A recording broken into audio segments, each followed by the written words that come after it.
નમસ્કાર, સમાચાર સાથે હું છું હિના। બુલેટિનની શરૂઆત કરી મહત્વના સમાચાર મળી રહ્યા છે કે જ્યાં સંજય રાઉતનું ફરી એક વખત વિવાદાસ્પદ નિવેદન સામે આવ્યું છે। જે આ વિગતો અમે આપને આપી દઈએ કે જ્યાં શિવસેના ઉદ્ધવ જૂથના નેતા સંજય રાઉતનું ફરી વિવાદાસ્પદ નિવેદન, લાલબાગના રાજાને ક્યાંય ગુજરાત ન લઈ જવાય તેવું વિવાદાસ્પદ નિવેદન આપ્યું છે। ગૃહપ્રધાન અમિત શાહ આજે લાલબાગના રાજાના દર્શન કરવાના છે એવી વિગતો છે।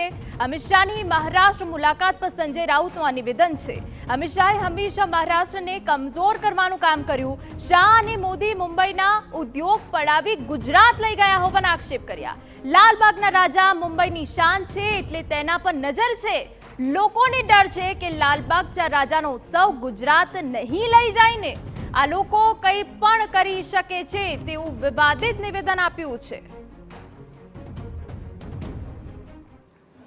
मुंबई की शान और प्रतिष्ठा में जो बातें हमने देखी है वो सब गुजरात में लेकर चले गए अमित शाह जी और मोदी जी।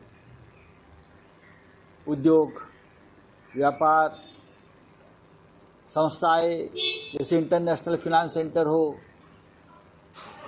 या और कुछ हो, हमारी ज़मीन, लैंड, सब कुछ गुजरात में लेके जा रहे हैं क्योंकि ये मुंबई की प्रतिष्ठा और वैभव की निशानी है। तो इस बार जब अमित शाह जी वहाँ आए तो लोगों को डर लगा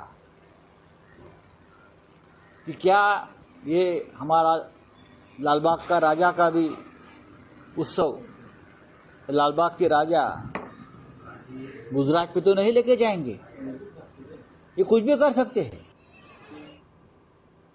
આ તરફ ભાજપ દ્વારા સંજય રાઉતના નિવેદનને વખોડવામાં આવ્યું।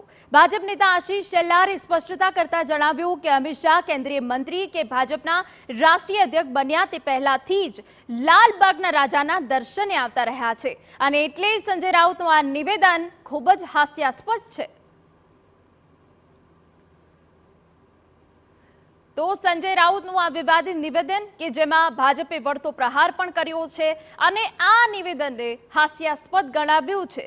ભાજપથી કહેવામાં આવ્યું છે કે અમિત શાહ દર વર્ષે લાલબાગના રાજાના દર્શને જાય જ છે અને આ નિવેદન પાયાવિહોણું છે।